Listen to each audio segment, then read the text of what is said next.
तो देखो आज हम लोग स्टार्ट करने वाले हैं केमिकल इक्विलिब्रियम, और इससे भी क्वेश्चन काफी इजी आता है ना।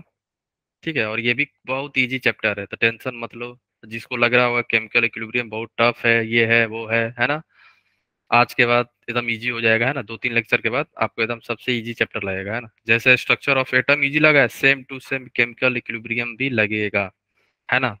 बट आपको करना क्या है, जैसे ही लेक्चर खत्म होगा तो नोट्स आपको अच्छे से पढ़ना है, और जो भी क्वेश्चन कराया है मैंने अच्छे से क्वेश्चन कर लोगे और पीवाईक्यू कर लोगे, तो आपका यहाँ से भी 1-2 क्वेश्चन जो है नीट में आता है, आपको इजीली सॉल्व हो जाएगा। ठीक है ना। तो आज जो है बेसिक पार्ट है केमिकल इक्विलिब्रियम का, जहाँ से रेयरली क्वेश्चन पूछा जाएगा, ये भी आपको आइडिया होना चाहिए। यही बेस है इक्विलिब्रियम का, है ना। ठीक है ना। तो देखो, वैसे आप लोग पढ़े होंगे 2 टाइप के रिएक्शन होते हैं, एक तो हमारा होता है रिवर्सिबल, दूसरी होती है इरिवर्सिबल रिएक्शन, है ना। रिवर्सिबल किसे बोलते हैं, बोलो। रिवर्सिबल किसे बोलोगे, रिवर्सिबल उस रिएक्शन को बोलोगे जो रिएक्शन फॉरवर्ड और बैकवर्ड दोनों डायरेक्शन में जाता हो, और वो कभी कंप्लीट ही ना हो। क्या ना हो, कभी वो कंप्लीट नहीं होगा, ये ध्यान रखना। वो रिएक्शन कभी कंप्लीट नहीं होगा, रिवर्सिबल रिएक्शन जो होती है कभी कंप्लीट नहीं होती है, राइट। और रिवर्सिबल रिएक्शन को हम लोग डिनोट करते हैं एरो से, सिंगल एरो नहीं, डबल एरो, है ना। इस टाइप से एरो को हम लोग डिनोट करते हैं, राइट। इरिवर्सिबल का मतलब ये हुआ, रिएक्शन जो है फॉरवर्ड डायरेक्शन में केवल मूव करेगा, बैकवर्ड में नहीं। इरिवर्सिबल का मतलब ये हुआ, रिएक्शन हमारी फॉरवर्ड डायरेक्शन में मूव होगी, और सिंगल एरो से डिनोट करते हैं। रिएक्शन जो है कंप्लीट हो जाएगा, है ना। जल्दी भी हो सकता है, लेट भी हो सकता है, depending upon the rate of the reaction, है ना। जो रिएक्शन फास्ट होगा तो जल्दी कंप्लीट होगा, रिएक्शन स्लो होगा तो टाइम लगेगा, लेकिन कंप्लीट हो जाएगा, है ना। ठीक है। तो वही डिफरेंस दिया गया है यहाँ पे, क्या है कि reaction which proceed in forward direction only, ये केवल फॉरवर्ड डायरेक्शन में मूव करेगा, बैकवर्ड में नहीं। बट रिवर्सिबल रिएक्शन का डायरेक्शन क्या होता है, both direction, backward and forward दोनों में, है ना। दोनों डायरेक्शन में मूव करता है। ठीक है। और यहाँ पे रिएक्टेंट जो है ऑलमोस्ट कंप्लीट हो जाते हैं, कंप्लीट, लेकिन यहाँ पे नहीं होता है ना। रिवर्सिबल में जो हमारा रिएक्टेंट होगा ऑलमोस्ट कंप्लीट ही हो जाएगा, या आप ये बोल सकते हो कि रिएक्टेंट जो है completely converted into product, product में कन्वर्ट हो जाएगा। बट रिवर्सिबल जो होती है कभी भी कन्वर्ट नहीं होती है ना। 100% नहीं होती, तो है लेकिन कंप्लीटली नहीं होगा। ठीक है, क्योंकि रिएक्शन जो है बहुत डायरेक्शन मूव करता है, बैकवर्ड एंड फॉरवर्ड में, राइट। और यहाँ पे इक्विलिब्रियम अचीव नहीं होता है, कहाँ पे, इरिवर्सिबल में। और रिवर्सिबल में इक्विलिब्रियम अचीव होती है। ठीक है, राइट। और एरो आपको पता चल गया, रिवर्सिबल सिंगल एरो, और irreversible single, reversible double arrow, right, है ना। डबल एरो से हम लोग डिनोट करते हैं। और कुछ एग्जाम्पल आपको पता होना चाहिए, जैसे प्रेसिपिटेशन हुआ, न्यूट्रलाइजेशन रिएक्शन हुआ, और थर्मल डिकम्पोजिशन रिएक्शन हुआ। ये सभी क्या है, रिवर्सिबल है। ये सभी क्या है, इरिवर्सिबल है। ठीक है। इरिवर्सिबल मीन्स ये कंप्लीटली रिएक्टेंट जो है प्रोडक्ट में कन्वर्ट हो जाएगा, और रिएक्शन जो है एक ही डायरेक्शन में मूव करेगा, रिएक्शन बैकवर्ड डायरेक्शन में मूव नहीं करेगा, राइट। ठीक है। अब एग्जांपल ऑफ रिवर्सिबल देख लो, है ना। डबल एरो से डिनोट है। और यहाँ पे देखो, ध्यान रखना, अगर थर्मल डिकम्पोजिशन जो है आप ओपन वेसल्स में कर रहे हो, तो आपको क्या हो जाता है, ये इरिवर्सिबल। बट क्लोज में करोगे तो, क्लोज में करोगे तो आप क्या हो जाएगा, रिवर्सिबल। रिवर्सिबल। ठीक है। हम्म। और कुछ और एग्जांपल है, जैसे रिएक्शन इन ओपन वेसल्स, है ना। एक चीज ध्यान रखना, रिवर्सिबल रिएक्शन हमेशा क्लोज में होगा। ठीक है। क्लोज कंटेनर में ही हम लोग रिवर्सिबल रिएक्शन पॉसिबल है, याद रखना। ठीक है। रिवर्सिबल पॉसिबल कब होगा, जब रिएक्शन को क्लोज वेसल में आप करा रहे क्लोज हो। अगर सिस्टम में रहेंगे। हम्म अगर आपने ओपन में करा दिया तो रिवर्सिबल, मान लो ये क्या है, इसका नेचर रिवर्सिबल है, बट अगर आपने ओपन में करा दिया तो यहाँ से CO2 गैस निकल जाता है बाहर, और CO2 गैस बाहर निकल जाएगा तो बैकवर्ड कहाँ से मूव करेगा, पॉसिबल ही नहीं है। तो ओपन में इक्विलिब्रियम, या बोल सकते हो रिवर्सिबल नेचर अटेंड नहीं हो पाता है ओपन में, है ना। ओपन रहेगा तो CO2 गैस जो फॉर्म हो रहा है वो बाहर निकल जाएगा। ठीक है। तो रिएक्शन जो है बैकवर्ड डायरेक्शन मूव ही नहीं हो पाएगी। ठीक है। तो जो रिएक्शन जो पहले रिवर्सिबल नेचर का था, अगर आपने कंटेनर को ओपन कर दिया, वेसल्स को ओपन कर दिया, तो रिएक्शन क्या हो जाएगा हमारा, इरिवर्सिबल। ठीक है। Yes sir. अब चलते हैं, कुछ चीजें और भी आपको पता होना चाहिए, जैसे इक्विलिब्रियम पॉसिबल कब होगा, केवल रिवर्सिबल में होती है ना।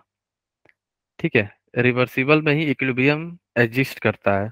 ठीक है। ऐसा नहीं है कि रिएक्शन स्टार्ट होगा और आपका इक्विलिब्रियम आ गया, नहीं, कुछ समय के बाद। ठीक है। पहले क्या होता है, तीन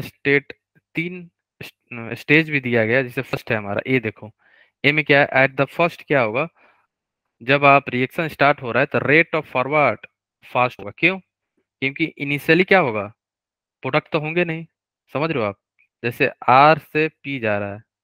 ठीक है। तो इनिशियली तो प्रोडक्ट जीरो है ना, इनिशियली मोल में मान लो केवल यही है, एन होगा, प्रोडक्ट हमारा जीरो होगा, तो yes rate sir. Of forward reaction ज्यादा होता रहेगा। रेट ज्यादा होगा तभी तो ये प्रोडक्ट में कन्वर्ट होगा, कुछ तो बनेगा, 1 2 3 मोल, कुछ तो बने, है ना। फाइन। तो स्टार्टिंग में इनिशियल स्टेट में rate of forward reaction fast होती है बैकवर्ड से। ठीक है। क्यों? इसके पीछे रीजन ये है क्योंकि हमारे पास केवल क्या है, रिएक्टेंट है, प्रोडक्ट है ही नहीं। राइट। जैसे जैसे रिएक्शन प्रोसीड होगा, जैसे जैसे रिएक्शन आगे बढ़ता चला जाएगा, वैसे वैसे क्या होता है, रेट ऑफ फॉरवर्ड रिएक्शन जो है हमारा, आगे जाने का रेट जो है और जो बैकवर्ड जाने का रेट है, इन दोनों के बीच में क्या है, जो फॉरवर्ड जाने का रेट था स्टार्टिंग में जो फास्ट था, फास्ट जो जा रहा था, अब धीरे धीरे धीरे धीरे डिक्रीज होगा। अब बैकवर्ड रिएक्शन जो था हमारा धीरे धीरे धीरे इंक्रीज होता चला जाएगा। क्या होगा, जो स्टार्टिंग में जो फास्ट था रेट ऑफ फॉरवर्ड, जल्दी जल्दी कन्वर्ट हो रहा था, कुछ समय के बाद उसका रेट धीरे हो जाएगा, है ना, और बैकवर्ड का रेट ज्यादा हो जाएगा। ठीक है। कुछ समय के बाद और टाइम बीतेगा, तो ऐसा टाइम आएगा जहां पे दोनों का रेट बराबर हो जाएगा। अब रेट बराबर का मतलब ये नहीं है दोनों का मोल बराबर हो गया, है ना, ये ध्यान रखना। रेट बराबर हो रहा है, मोल बराबर नहीं हो रहा, इसका मतलब ये नहीं हो यहाँ पे भी 2 मोल है और यहाँ पे भी 2 मोल हो गया, ये नहीं है। इक्विलिब्रियम अलग चीज है, दोनों का रेट का बात हो रहा है यहाँ पे। बराबर हो भी सकता है, नहीं भी, लेकिन रेट का बात होता है यहाँ पे ना, केवल रेट। जिस रेट से, जैसे यहाँ पे रिएक्टेंट है और ये प्रोडक्ट है, जिस रेट से रिएक्टेंट प्रोडक्ट में कन्वर्ट हो रहा है, उसी रेट से प्रोडक्ट रिएक्टेंट पे जा रहा है, तो जितना मोल पे, मान लो ये 2 मोल होगा और ये 4 मोल है ना, और इक्विलिब्रियम आ गया, तो ये मेंटेन रहेगा, इसमें कोई चेंजिंग नहीं होगा, क्योंकि दोनों का रेट सेम हो गया ना, आगे जाने का और पीछे जाने का दोनों का रेट सेम है। ठीक है। तो ये मेंटेन रहेगा, इसमें कोई चेंज नहीं होगा। ठीक है। तो ये ध्यान रखना, जैसे आपको पता है, हम्म, आप लोग टब टब ले लिए, ठीक है, आपने टब ले लिया है ना, और टब में यहाँ पे एक होल कर दिया आपने, है ना, और पानी डाल रहे हो आप। ठीक है, वाटर। ठीक है। तो स्टार्टिंग में क्या होगा, स्टार्टिंग में ये पानी जल्दी जल्दी खत्म हो जाएगा, है ना, और आपको यहाँ से डाल रहे हो, एक टाइम आएगा जहाँ पे आपका दोनों रेट जो है बराबर हो जाएगा। इसका मतलब ये हुआ, ऐसा टाइम आएगा, टाइम टी पे, जो इतना हाइट है ना ये, वो मेंटेन रहेगा, पानी भी निकल रहा है यहाँ से और आप पानी भी डाल रहे हो, लेकिन हाइट में कोई चेंज नहीं हो रहा है, ये जो हाइट है इसमें कोई चेंजिंग नहीं होगा। क्यों नहीं हो रहा है? क्योंकि जितना पानी आप डाल रहे हो उतना ही पानी यहाँ से निकल रहा है, जितना डाल रहे हो उतना ही निकल रहा है, मीन्स रेट, जितना डाल रहे हो उतना निकल रहा है, तो ये मेंटेन रहता है, इसमें कोई चेंज नहीं होता है। ठीक है। डायनेमिक इक्विलिब्रियम बोलते हैं इसको, क्या बोलते हैं हम लोग, डायनेमिक, है ना। तो इक्विलिब्रियम में क्या होता है, दोनों रेट हमारा बराबर हो जाता है, rate of forward and rate of backward will be same. ठीक है। तो यही लिखा गया है नोट में, याद रखना, रेट बराबर का मतलब ये नहीं है दोनों का मोल बराबर हो गया, है ना। स्टेज होता है जहां पे फॉरवर्ड रिएक्शन जो है बराबर हो जाती है किससे, बैकवर्ड रिएक्शन से, राइट। उसी को हम लोग क्या बोलते हैं, केमिकल इक्विलिब्रियम। और इस स्टेट पे क्या होता है, कंसंट्रेशन जो होता है रिएक्टेंट और प्रोडक्ट का do not change with time, do not change with time. ठीक है। और आप बोल सकते हो कांस्टेंट हो जाता है दोनों का कंसंट्रेशन, सेम नहीं लिखा है, कांस्टेंट इज अलग चीज, सेम अलग है। ठीक है, सेम नहीं होगा, कांस्टेंट हो जाएगा। ठीक है। अब ग्राफ से समझते हैं आप लोग, है ना, जैसे हम लोगों ने लिया है क्या, रिवर्सिबल रिएक्शन, है ना, R1 प्लस R2 से आपको क्या मिल रहा है, P1 plus P2। R1 R2 क्या है, हमारा रिएक्टेंट है, P1 P2 क्या है, हमारा प्रोडक्ट है। ठीक है, बोलो, है ना। ठीक है, यस सर। जैसे यस यहाँ सर। पे ग्राफ दिख रहा है ना सबको, है ना, ग्राफ सबको दिख रहा है। ये हमारा ग्राफ है रेट वर्सेस टाइम का, राइट। रेट वर्सेस टाइम का ग्राफ है। जैसे ग्राफ 1 ले लो इसको, और इसको 2 ले लो। 1 वाले को देखो आप, 1 वाले क्या हो रहा है, धीरे धीरे धीरे धीरे घट रहा है ना रेट, बोलो, yes sir. Yes sir. Yes sir. है ना। टाइम के साथ क्या होता है, धीरे धीरे धीरे धीरे रेट घटता जा रहा है। और बैकवर्ड क्या हो रहा है, टाइम के साथ धीरे धीरे धीरे धीरे, इनिशियली पहले थोड़ा सा, फिर धीरे धीरे इंक्रीज इंक्रीज इंक्रीज होता चला जा रहा है। ठीक है, तो फर्स्ट ग्राफ किसका है, रेट ऑफ फॉरवर्ड रिएक्शन का, RF। RF से हम लोग डिनोट करते हैं, और इसको रेट कांस्टेंट KF होता है ना। बैकवर्ड रिएक्शन RB, या रेट कांस्टेंट जो होती है आपको बैकवर्ड का KB। ठीक है ना। और कुछ टाइम के बाद ये जो डिनोट कर रहा है ना डॉट लाइन, ये बोल रहा है एक कोई भी टाइम होगा T, पार्टिकुलर टाइम पे क्या हो गया, दोनों का रेट बराबर हो गया, है ना। कोई टाइम होगा जो मेंशन नहीं है यहाँ पे, मान लो टाइम T होगा, टाइम T पे दोनों का रेट बराबर होगा, तभी इस पोजीशन को हम लोग बोलते हैं इक्विलिब्रियम अब आ गया। इसके बाद क्या होगा, कोई चेंज नहीं होगा, है ना, कांस्टेंट हो गया दोनों। ठीक है, तो ध्यान रखना, इक्विलिब्रियम कब आएगा, जब दोनों का रेट बराबर हो जाए। Rate of forward is equal to rate of backward, है ना। ये ग्राफ याद रखना, रेट वर्सेस टाइम का ग्राफ है ना। ठीक है, अब हम लोग आते हैं कंसंट्रेशन वर्सेस टाइम के ग्राफ। पहला क्या था, रेट का, सेकंड जो है हमारा कंसंट्रेशन वर्सेस टाइम। अब आप लोग ये बताओ, ये हमारा रिएक्टेंट है और ये हमारा क्या है, प्रोडक्ट है। ये प्रोडक्ट था ना हमारा, और ये हमारा है रिएक्टेंट। अब आप लोग ये बताओ, जैसे जैसे टाइम इंक्रीज हो रही है, तो अमाउंट जो है, कंसंट्रेशन जो है रिएक्टेंट का कम होगा ना, बोलो हाँ या ना। तभी तो प्रोडक्ट में कन्वर्ट हो रहा होगा, कुछ तो यस सर। इसलिए ग्राफ जो है रिएक्टेंट का डिक्रीजिंग होती है ऐसे। ये जो ऊपर का ग्राफ दिख रहा है कंसंट्रेशन वर्सेस टाइम का ग्राफ है ना। इसमें क्या हो रहा है, जो हमारा ग्राफ धीरे धीरे धीरे धीरे कंसंट्रेशन घट रहा है जैसे जैसे टाइम हमारा आगे बढ़ता जा रहा है। लेकिन प्रोडक्ट में क्या हो रहा है, प्रोडक्ट में देखो धीरे धीरे धीरे धीरे धीरे धीरे धीरे हमारा ग्राफ बढ़ता जा रहा है, मीन्स कंसंट्रेशन हमारा धीरे धीरे धीरे इंक्रीज होती जा रही है ना, टाइम के साथ, है ना। तो ये ग्राफ किसका है, प्रोडक्ट का हो गया। ये ग्राफ किसका है, हमारा रिएक्टेंट का हुआ। किसी टाइम टी पे, कोई पर्टिकुलर टाइम टी होगा, है ना। ये हम लोग एक्सपेरिमेंटली बताएंगे, है ना, ये देख के नहीं बताओगे, अच्छा अब आ जाएगा, नहीं नहीं। तो किसी टाइम टी पे ये है कि दोनों का रेट बराबर हो गया, है ना। ये बोला गया कि रेट ऑफ फॉरवर्ड जो है रेट ऑफ बैकवर्ड के बराबर हो गया टाइम टी पे, है ना, इक्विलिब्रियम आ गया, क्योंकि दोनों का रेट अब बराबर हो गया। तो यही जो डैश लाइन डिनोट कर रहा है ना, ये क्या बता रहा है, ये बता रहा है कि टाइम टी पे अब दोनों का रेट बराबर हो गया, था इक्विलिब्रियम अचीव हो गया अब, है ना। ठीक है, अब यहाँ पे ग्राफ में कोई चेंज नहीं हुआ, ये ऐसा ही चलता चला जाएगा ऐसे। ठीक है, कोई चेंजिंग नहीं होने वाला है। ठीक है, अब देखो यहाँ पे इस ग्राफ को देख के आपको क्या लग रहा है, कि हमारा जब इक्विलिब्रियम अचीव हुआ, जो कंसंट्रेशन का अमाउंट था, कौन सा रिएक्टेंट का कंसंट्रेशन जो है वो ज्यादा है कि नहीं, है बताओ, हाँ या ना। इस ग्राफ से आप क्या बता सकते हो कि इक्विलिब्रियम जो है बहुत जल्दी आ गया, यही बताओगे ना आप, क्योंकि हमारा रिएक्टेंट का अमाउंट अभी बहुत ज्यादा है, अब प्रोडक्ट का अभी कम ही है, फिर तभी क्या आ गया, हमारा इक्विलिब्रियम आ गया। तो इक्विलिब्रियम कभी भी आ सकता है, दोनों जब सेम हो तब भी आ सकता है, जब रिएक्टेंट का अमाउंट ज्यादा हो तब भी आ सकता है, जब रिएक्टेंट का अमाउंट कम हो जाए प्रोडक्ट से तब भी आ सकता है। तो कभी भी आ सकता है ना। ठीक है, ऐसा कोई रूल नहीं है कि दोनों का सेम होगा तब भी आएगा, नहीं। कंसंट्रेशन ज्यादा भी रहेगा रिएक्टेंट का फिर भी आएगा। जैसे इस केस में क्या हो रहा है, जो कंसंट्रेशन है रिएक्टेंट का हमारा वो ज्यादा है, प्रोडक्ट का कंसंट्रेशन कम है, देख लो ज्यादा है कि नहीं है। यहाँ से देखो,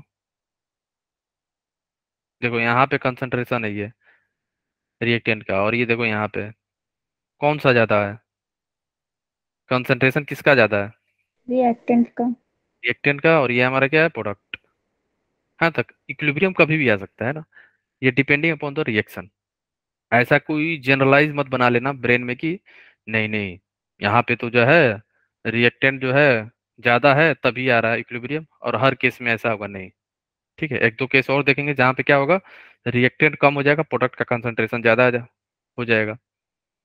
ठीक है, क्लियर है? तो यहाँ पे क्या हो रहा है, यहाँ पे रिएक्टेंट का कंसंट्रेशन ज्यादा है, प्रोडक्ट का कंसंट्रेशन कम है, और इक्विलिब्रियम अचीव हो चुका है। ठीक है, जैसे यहाँ पे लिखा भी है, केस वन है यहाँ पे कि when concentration of reactant is greater than product से, है ना, उसका ग्राफ है ये, कंसंट्रेशन वर्सेस टाइम। ठीक है, जब कंसंट्रेशन जो है रिएक्टेंट का ज्यादा है। ठीक है, सेकेंड केस आ जाओ यहाँ पे। ठीक है, तीन केस है, अब सेकेंड केस यहाँ पे आ जाओ। ये सभी लोग देखना, इसको टू ले लो और ये थ्री है। ठीक है, टू में आओ, सभी लोग ध्यान देना। टू में क्या हो रहा है बताओ, अगर R1 था प्लस R2 था हमारा, है ना, और P1 प्लस P2 यहाँ पे बन रहा है, राइट?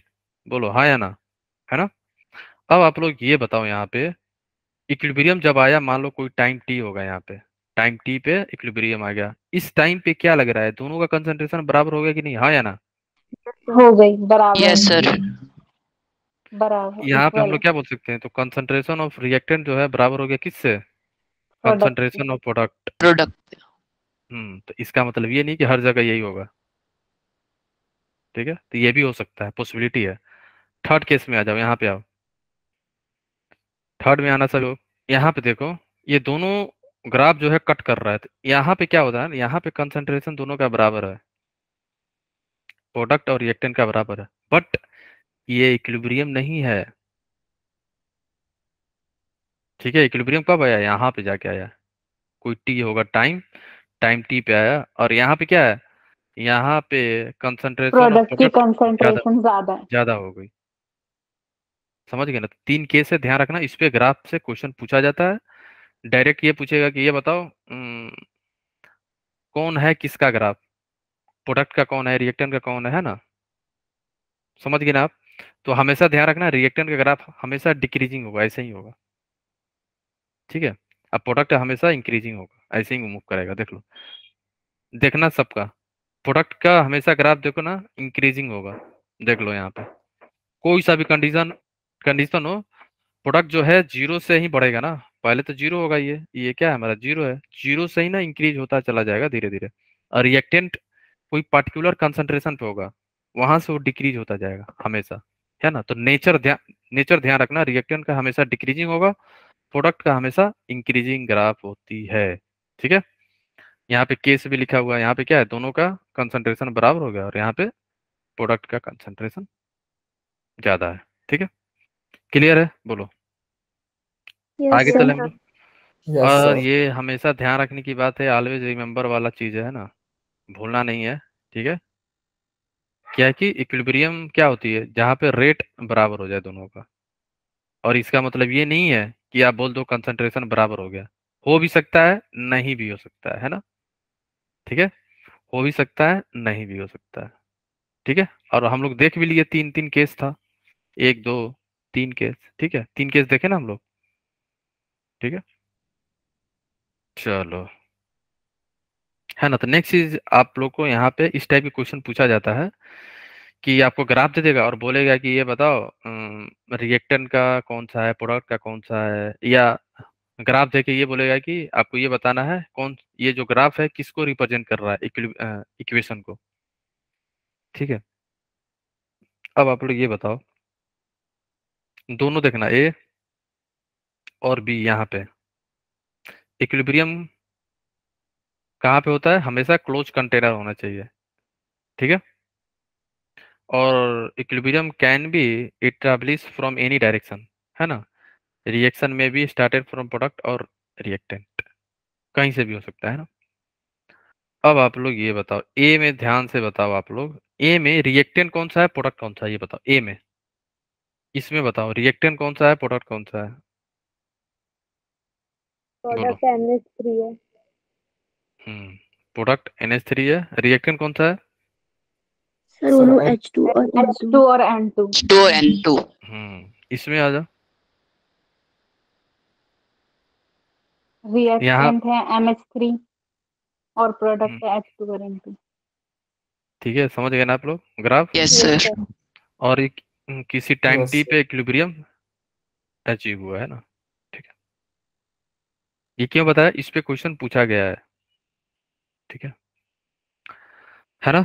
और जो हम लोग इक्विलिब्रियम का बात कर रहे हैं ना, डायनेमिक इक्विलिब्रियम होता है। डायनेमिक मतलब ये होगा मूवमेंट हो रहा है फॉरवर्ड बैकवर्ड। ठीक है ना। और यहाँ पे क्या बताया, स्टार्टिंग में बताया कि at equilibrium both reactant and product are present and their concentration do not change with time. ये तो हम लोग देख भी लिए आगे भी, है ना। ठीक है। और इक्विलिब्रियम में क्या होता है ना, आप कुछ प्रॉपर्टी देखोगे जैसे colour, pressure, concentration, density, temperature, क्या क्या होता है, ये may be suitable for particular reaction. हम लोग देखेंगे ये सारा कि क्या होगा अगर कंसंट्रेशन चेंज करोगे तो इक्विलिब्रियम पे क्या इफेक्ट पड़ेगा, प्रेशर चेंज करोगे तो क्या होगा, टेम्परेचर चेंज करोगे तो क्या होगा, ये सारा चीज हम लोग देखेंगे, है ना।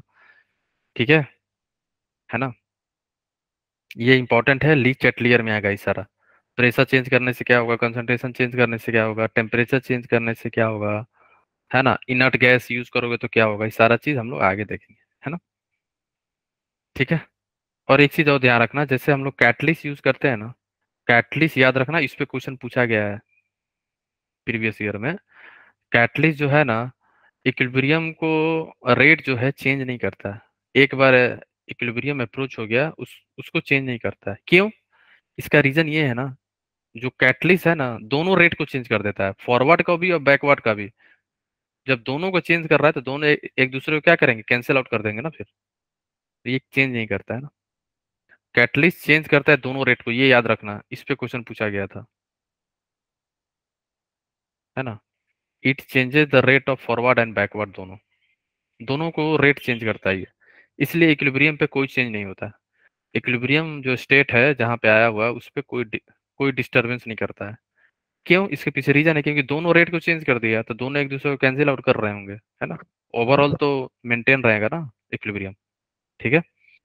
और एक और कंडीशन जो है इंपॉर्टेंट है, इक्विलिब्रियम पे क्या होता है, डेल्टा जी की वैल्यू हमारी जीरो होती है, वैसे आगे भी आएगा, ध्यान रखना। इक्विलिब्रियम पे डेल्टा जी हमारी जीरो होती है ना। और मैंने क्या बताया था कि इक्विलिब्रियम जो स्टेट है ये ना, प्रेशर, वॉल्यूम और कंसंट्रेशन, जो टेम्परेचर है ना, इससे चेंज हो सकता है, चेंज होता भी है। और ये हम लोग पढ़ेंगे ली चैटलियर प्रिंसिपल से कि जब आप चेंज करोगे तो क्या दिखेगा, कैसे किस टाइप का होता है ना। ठीक है। तो ये छोटी छोटी बातें आप लोग ध्यान रखना, है ना। ठीक है, क्लियर है सबको? बोलो, है ना। और आगे एक चीज और ध्यान Yes, रखते, sir.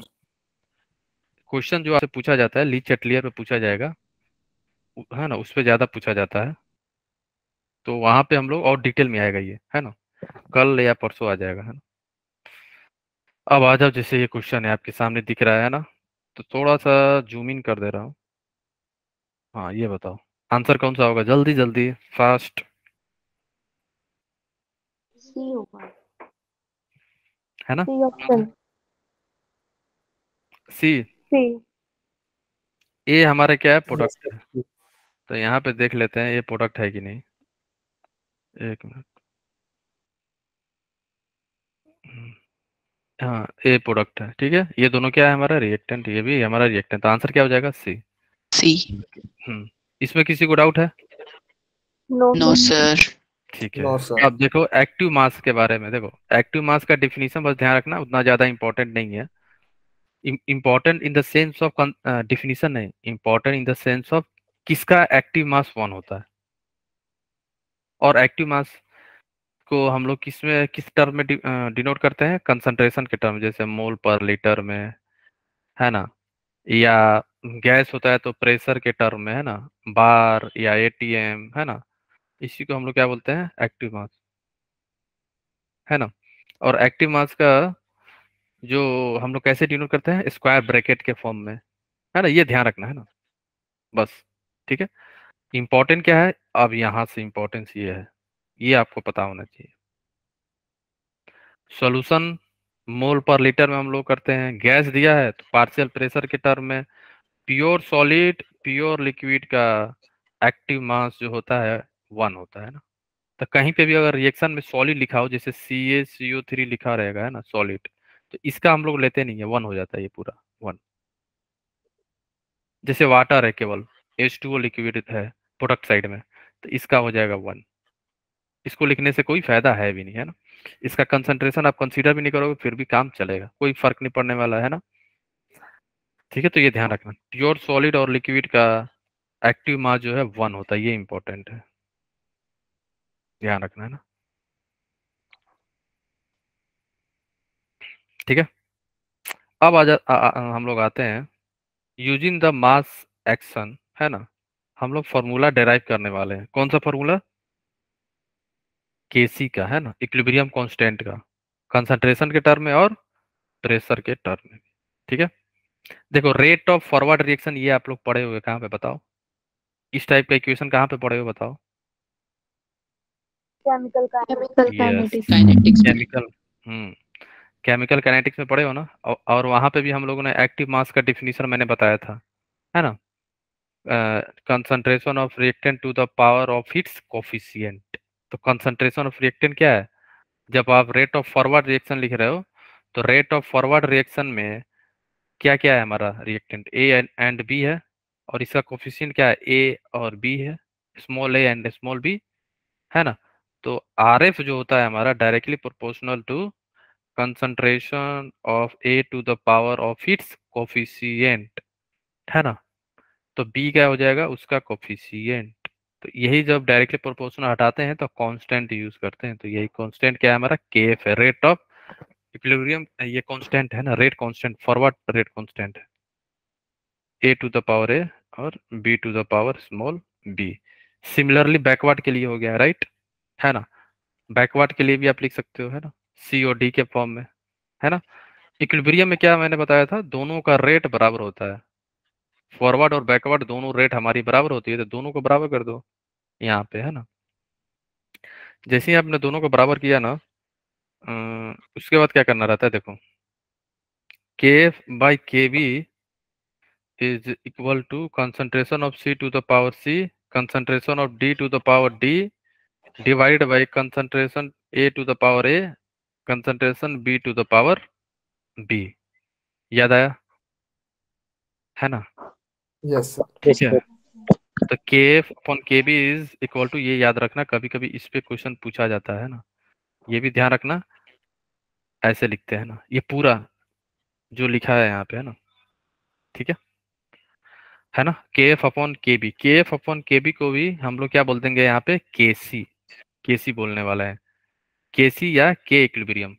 के एफ अपॉन के बी को हम लोग क्या बोल देंगे, के equilibrium, equilibrium constant in terms of concentration, concentration के टर्म में हम लोग क्या यूज करते हैं, केसी। ठीक है ना। तो अब से हम लोग इक्वेशन यूज करेंगे for finding the equilibrium constant, KC, जब आप कंसंट्रेशन यूज कर रहे हो रिएक्टेंट और प्रोडक्ट का, तो ये ध्यान रखना।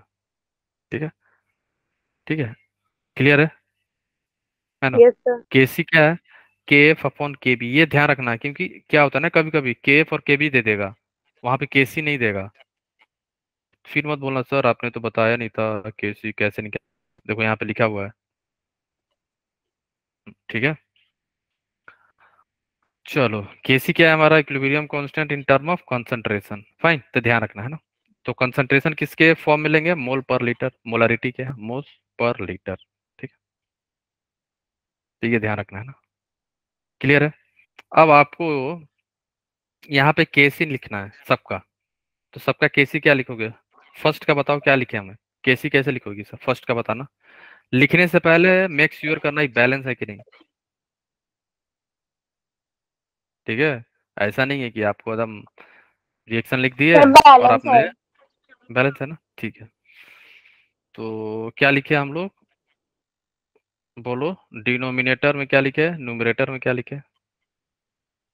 PCl3 का और क्लोरीन का कंसंट्रेशन ऊपर। ये क्या हो जाएगा, पहले प्रोडक्ट का ऊपर, रिएक्टेंट का नीचे, है ना। प्रोडक्ट का ऊपर लिखते हैं हम लोग, PCl3 ऊपर रहेगा, फिर Cl2 आ जाएगा, और नीचे किसका होगा, PCl 5 5। 9। ठीक है। सिमिलरली बाकी का जैसे और कुछ थोड़ा सा, हाँ हाँ, इसका लिख लो, इसका बताओ केसी क्या होगा। इसका हो जाएगा N2H2 थ्री 3। ये 3 1 है, ये 1 है, ये 1 था, है ना, ये 1 है ना। और NH3 NH3 की पावर 2। 2। ठीक है। बाकी तो इजी है ना। ठीक है। वैसे आंसर यहाँ पे दिया हुआ है तो देख लेना, है ना। ठीक है। हाँ हाँ, 1 मिनट, 1 मिनट, 1 मिनट, 1 मिनट। इसका बताओ केसी, इसका केसी सर बताओ। CO2। इसका केसी क्या लिखेंगे हम लोग, बताओ ना। CaO। CO2 की कंसंट्रेशन। हम्म। CO2 और CaO। ये नहीं, सॉलिड है। ये नहीं आएगा, सॉलिड। वन होगा सर इसका। यस। हम्म। ऐसे लिख के ऐसे 1 कर देना, ठीक है। समझ गए। लिखना लेकिन 1 कर देना। वैसे लिखने की जरूरत नहीं पड़ेगा क्योंकि आप बोर्ड का एग्जाम दोगे नहीं, तो कोई जरूरत नहीं, ठीक है। चलो आगे चलते हैं ना। ये क्वेश्चन है आपके सामने, ट्राई करोगे आप लोग, ट्राई करो, है ना।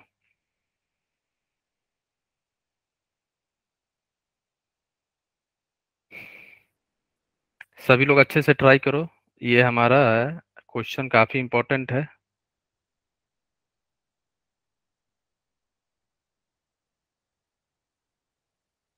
ना।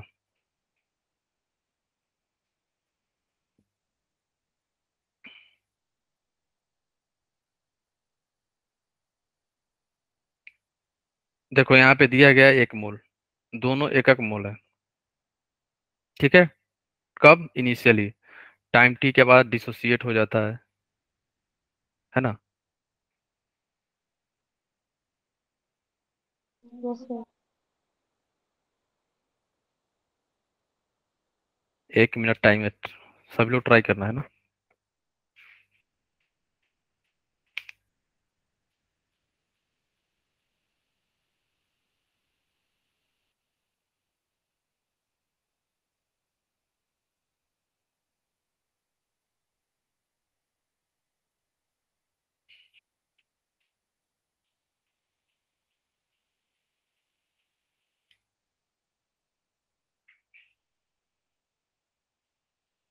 सर हो गया। क्या आ रहा है पहलू, केसी, केसी लिखा था। Sir CH3। सर जो प्रोडक्ट वाले हैं दोनों, उनकी कंसंट्रेशन और उनकी पावर दोनों की x divide by. Divide by. Sir ये सारे लिक्विड में तो सब 1 ही हो जाएगा ना। वाटर के लिए होता है वो तो। नहीं नहीं, वो आगे वाटर पता के चलेगा, लिए। यहाँ पे नहीं होगा। प्योर लिक्विड, प्योर लिक्विड का मतलब ये होता है लिक्विड यहाँ पे रिएक्शन नहीं कर रहे थे, यहाँ पे तो सब लिक्विड ही है, इसका मतलब कंसीडर करना पड़ेगा। आगे आएगा वो, जो आप कंफ्यूज हुए ना यहाँ पे, वो भी आएगा आगे। यहाँ पे हाँ कंसीडर तो करना सर। होगा। यहाँ पे तो सब लिक्विड ही है। ठीक है। तो यहाँ पे कंसीडर करना होगा सबका। कहाँ पे नहीं करना है, कब करना है, ये आपको पता चलेगा आगे। तो ध्यान रखना, यहाँ पे सभी लिक्विड है तो कंसीडर करना पड़ेगा, है ना। होमोजीनियस हो गया ना, ये होमोजीनियस है ये। अगर एक ही लिक्विड होता तब नहीं करते। हाँ, तब नहीं करते हम।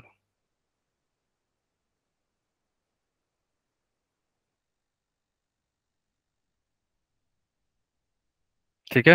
हम लोग डिस्कस करें, आप लोग ट्राई कर लिए।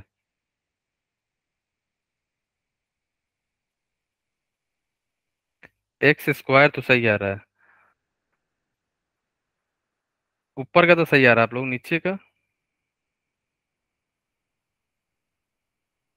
नीचे का वैल्यू देखना।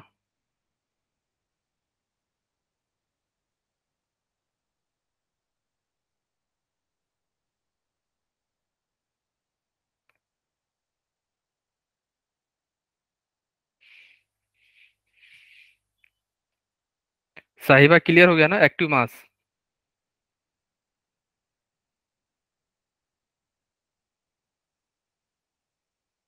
ओके। आओ हम लोग करते हैं ना, जैसे हम लोग करेंगे सेम क्वेश्चन जो है आगे भी आप लोग वैसे ही करते चलना, है ना। ठीक है, आ जाओ। ठीक है, आपको क्या लिखना है, पूरा टेबल टेबल बना लेना है ना। अभी स्टार्टिंग में प्रैक्टिस करने के लिए प्रॉपर लिखना है ना, जैसे जैसे प्रैक्टिस हो जाएगा तो फास्ट कर सकते हो आप। ठीक है, पहले आपने क्या लिख दिया, जो इक्वेशन दिया गया है आप, है ना, उसको पहले चेक कर लेना बैलेंस है कि नहीं। तो ये बैलेंस ही है ना, राइट। पहले क्या होगा, initial mole, n i initial mole लिखा गया है, एक एक दोनों को दिया गया है, और प्रोडक्ट 0 0 है तो 0 0 लिखा हुआ है। ठीक है, और मोल्स एट इक्विलिब्रियम, है ना, ये तो डायरेक्ट यहाँ पे लिख दिया इक्विलिब्रियम पे। या इससे पहले क्या होता है, एक लाइन लिख सकते थे आप लोग, एक्स डिसोसिएट हुआ है, जैसे, है ना, इक्विलिब्रियम पे क्या हो गया, 1 माइनस एक्स, एक्स यहाँ से डिसोसिएट हुआ है तो एक्स ही बनेगा, क्योंकि सबका कोफिशिएंट क्या है, 1 1 है। एक सेकेंड, यहाँ पे एक और बता दे रहा हूँ आप लोग को।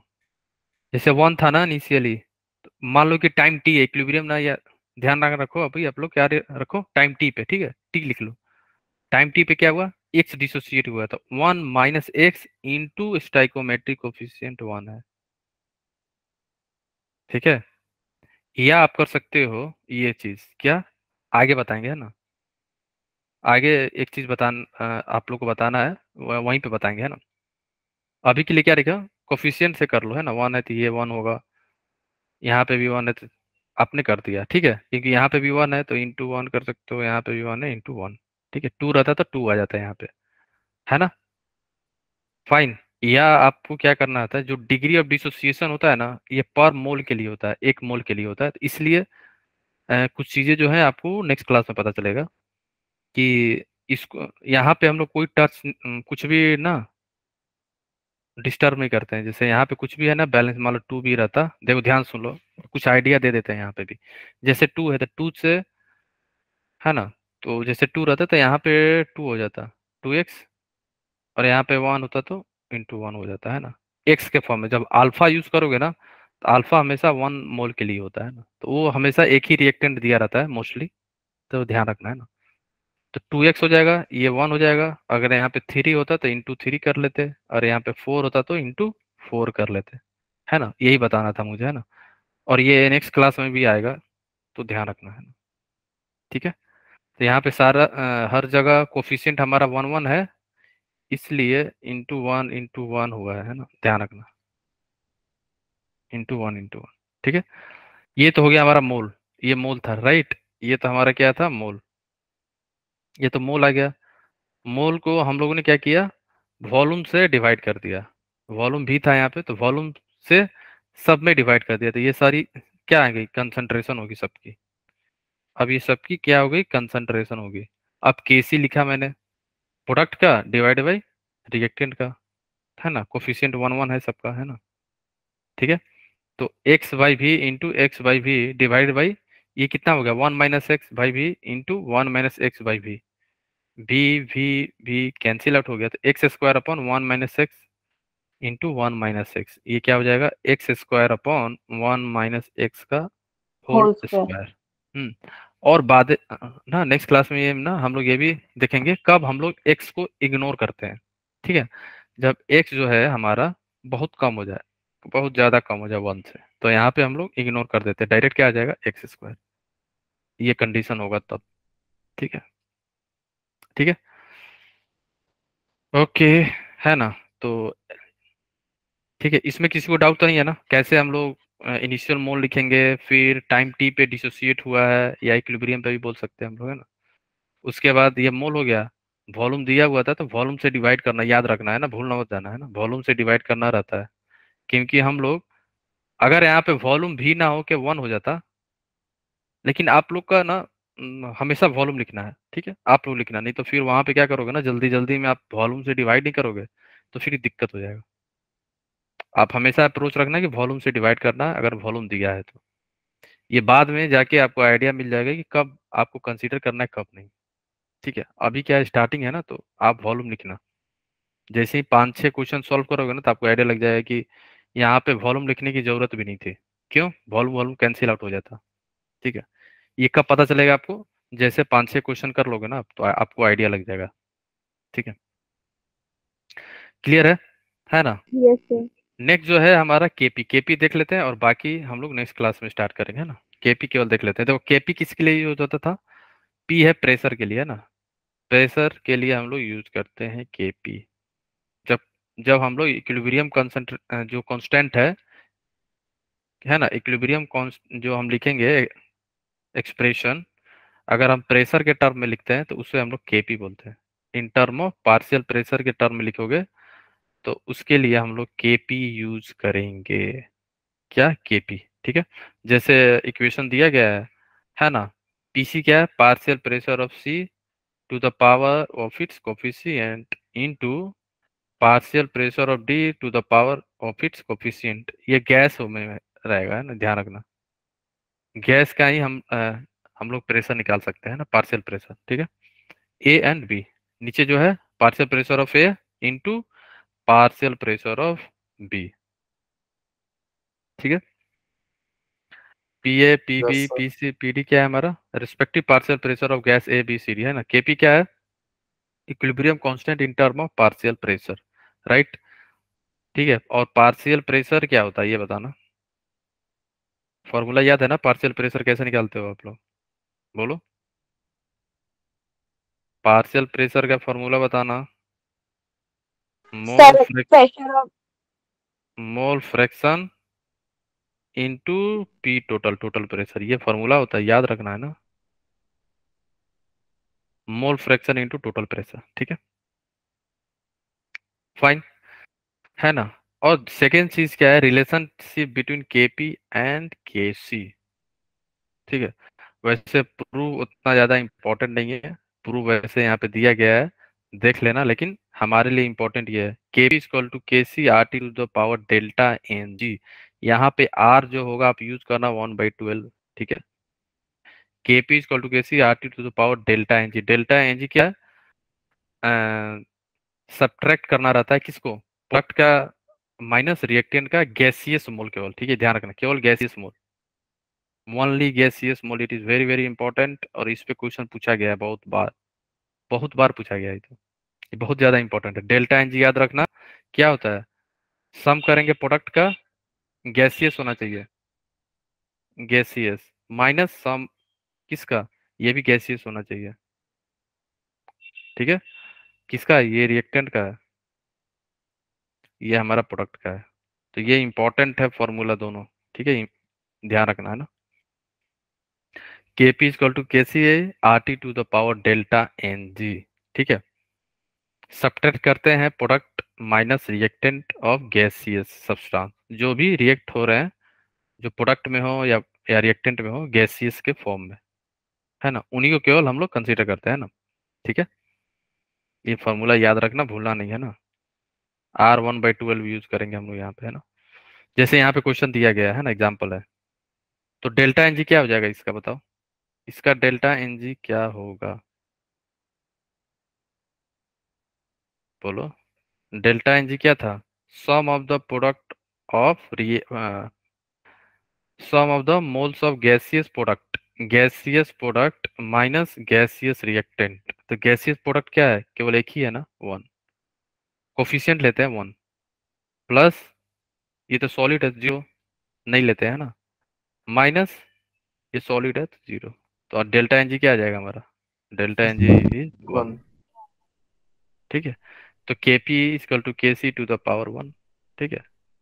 और बाकी वैल्यू आपको दिया रहता है, टेम्परेचर, केपी, बोलेगा केसी निकाल लो, या बोलेगा कि कौन सा वैल्यू ज्यादा हो गया, है ना, केपी ज्यादा है कि केसी ज्यादा है ना। इस पे क्वेश्चन पूछा जाता है। ठीक है, क्लियर है? बोलो, इसमें किसी को डाउट है? नो नहीं ना। No sir. सर। हाँ, तो जैसे ये क्वेश्चन है आपके पास, आपको रिलेशनशिप बताना है केपी और केसी के बीच में, है ना। तो यहाँ पे डेल्टा एन जी कितना आएगा फर्स्ट वाले का? वैसे लिख दिया है 1, 1 आएगा ना, 1। 1 आएगा ना। कैसे? Two 1 minus plus 1। 1 माइनस 1। ये क्या, ये कैसे आया? 1 1, अच्छा 1 प्लस 1 माइनस 0। ये कैसे आया है? 2 माइनस 3 प्लस 1। ठीक है। ये 0 कैसे आया है? 2 माइनस 1 प्लस 1, ठीक है। Yes sir. Yes, K sir. P equal to K C R T to the power delta N G, है ना। तो अब डेल्टा एन जी का वैल्यू पुट कर दो, जो आप निकाले 1 2 2 है, -2 है, 0 है ना। पुट कर दोगे तो आपको यस सर। रिलेशनशिप मिल जाएगा, ठीक है ना। और ये यूनिट के बात है तो केसी होगा तो कंसंट्रेशन लेते थे हम लोग मोल पर लीटर, और केपी लेते थे तो एटीएम होगा या बार होगा, ये डिपेंडिंग अपॉन द यूनिट जो आप प्रेशर यूज कर रहे हो, पार्शियल प्रेशर का यूनिट, है ना। ठीक है, चलो ठीक है, ओके। तो ये क्वेश्चन ना आप लोग एक बार ट्राई करना होमवर्क में, बाकी हम लोग यहीं से स्टार्ट करेंगे ना। ये होमवर्क में आप लोग ट्राई करना, है ना, ठीक है, ओके। Yes sir. ठीक है, तो नेक्स्ट क्लास में हम लोग यहीं से स्टार्ट करेंगे ना। Okay, sir. ओके, तो let's meet in the okay next sir. Session.